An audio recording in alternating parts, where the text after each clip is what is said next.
Hey guys, what is up? One Makamon here. Welcome back to the channel. It is Friday, so it is going to be another glorious Zer day. Hopefully this man's has something good for us this week. We shall see. But first off, just want to say thank you for coming by. Thank you for watching. And if you haven't done so, go ahead and subscribe to the channel because we do some Destiny stuff here. But moving on, so let's find out where Zer is. I'll tell you where. Right here. Right where I be. He's in the tower this week, guys. So what you want to do is, let me just pull up the map here. So when you load into the tower, you're going to load into the courtyard there, and you want to just head over to the hangar. And he's going to be back here up on the stairs behind Dead Orbit. So let's just head over there real quick, and we will see what inventory goodies he has for us. Hopefully he has something good. Last week he had some good stuff, so hopefully he keeps that up. Because I have a bunch of stuff I do not have on PC. I have it all on the PlayStation. But since I moved over to PC, yeah, it's been kind of a pain to get everything back. But we shall see. Let's go ahead and jump in here.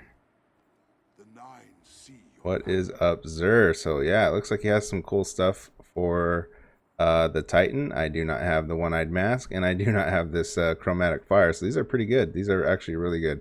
If you don't have these two, definitely pick them up. Awesome, man. I'm happy about that. I really am. So first off, he's gonna have the faded engram as always. So anything Destiny 2 Year 1 that you don't already have, I believe it still works that way. I don't think he's giving any Year 2 stuff, but I am not sure. I believe it's still just Year 1. Any exotics that you don't have on said character, just jump on that character and pick this up, and he will give you, if you're only missing one item, he will give you that exotic from Year 1.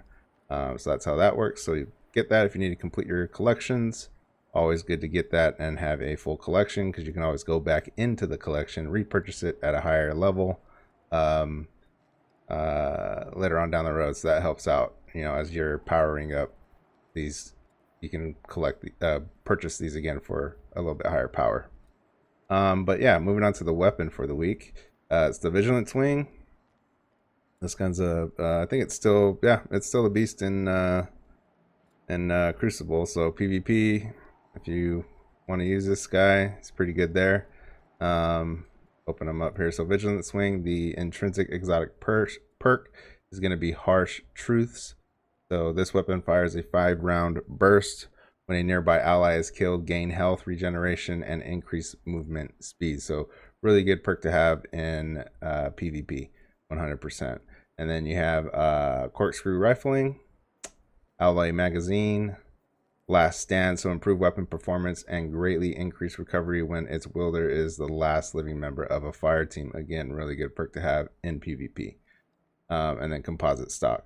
And then on this one, you can put an ornament on it, and you can get a catalyst for this weapon as well.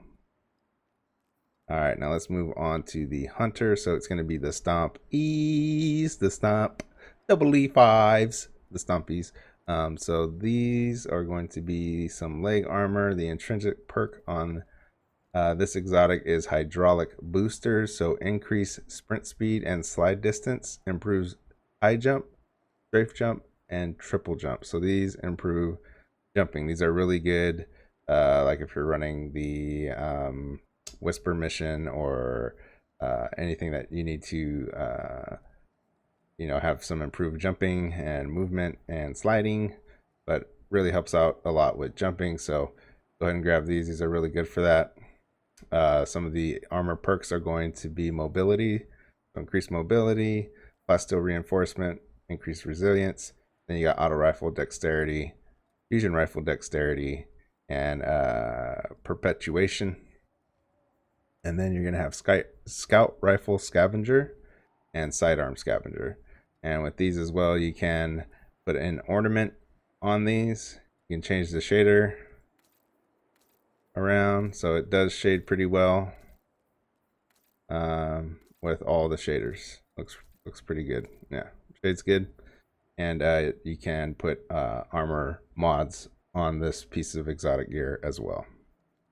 All right, And then moving on to the Titan, we got the One-Eyed Mask, another great PvP exotic. This is probably the only exotic you should be running in PvP.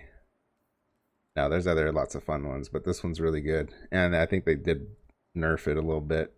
But its intrinsic perk is going to be Vengeance. So, marks the enemy that dares to damage you. Track down and destroy your enemy for increased damage and overshield. So, really good exotic to have in PvP. Some of the armor perks: mobility enhancement, restorative mod, bow targeting, hand cannon targeting, and then remote connection. And you also have sniper rifle reserve, so those two work in tandem together. That's pretty good. And then also this is really good if you like running hand cannons or a bow. These aren't bad. But then you have sniper rifle reserves and fusion rifle reserves. And you can put an ornament on the exotic gear on the One-Eyed Mask. You can put an ornament. And you can also change the shader. Go through a few shades here. That one looked pretty cool. But this one does shade really well as well. Sometimes these exotics don't shade that great, but this one does look good. And and you can also get armor mod. You can apply armor mod to it if you want to. And then moving on to the Warlock here. So the Warlock, we're going to have Chromatic Fire. I do not have this or the One-Eyed Mask, so I'm definitely getting those. So Chromatic Fire chest armor for the Warlock. Its intrinsic exotic perk is going to be Crystalline Transistor. Crystalline Transistor. Precision kills with your kinetic weapon create an explosion in the element of your equipped subclass. So that's pretty cool. That's this can work with any subclass, and it's good for like the void damage, solar damage, arc damage if it is that damage for the week. So that's really cool. It can work with any subclass and make that explosion just from using your kinetic weapon. So it's a really cool exotic to have. And some of the armor perks for this exotic are going to be mobility, restorative. Those are the two mods there. Unflinching auto rifle, unflinching hand cannon, then you got unflinching kinetic. So that's actually pretty good since this is a kinetic slot. That's for the intrinsic perk. You can use this unflinching kinetic aim. So any kinetic that you have, it gives you the unflinching aim. So that's okay to have, I guess. I mean, I would prefer to have something else here, but and then these two are garbage to me. So sidearm reserves and submachine gun reserves. So the roll on this is pretty much trash, but the exotic itself is a cool exotic to have. And then you can also shade this exotic. Go through some of the shaders here. But it looks like it shades pretty well. Yeah, that looks cool. All right. And then you can also put some armor mods on this piece of exotic as well. So yeah, that's going to do it for this week, guys. That's Xur and all his glorious inventory, all his glorious exotic wares. Hopefully he has something that you need this week. I really hope every week he's bringing in something that's really cool and something that people need to complete their exotic collections, because it's always fun to have these to play around with. Every exotic is pretty cool in this game. There are some really pointless, useless ones, but most of them, for the majority of them, they are a lot of fun and interesting to use just to go out and have fun with. So hopefully you had something in here that you like and that you needed. If not, hopefully this helps you out to get something that you don't have yet. And yeah, that's going to do it for this video, guys. I really appreciate you being here. Really appreciate you taking the time out of your day to watch the video. So if this video did help you, please leave a like. And yeah, leave me a comment down below of what your favorite exotic is, any piece, and why. Just really interested to know and see what everybody else out there is enjoying and liking for their exotic. But yeah, really appreciate it, guys. If you haven't done so already, please subscribe to the channel. I do Destiny content. Try to do it at least 2 to 3 times a week, so we just get some updates out there, like some Xur updates, some Ascendant Challenge updates, I'm putting new stuff out every week on those two for sure, and then I try to get something else in, maybe on the menagerie or a weapon or something like that. So I try to get at least 3 videos out a week. So if you like Destiny content and you like my videos, go ahead and subscribe. But as always, guys, appreciate you being here. Thank you so much. Hope you all have a great day, and we'll see you in the next video. Hammy. Peace.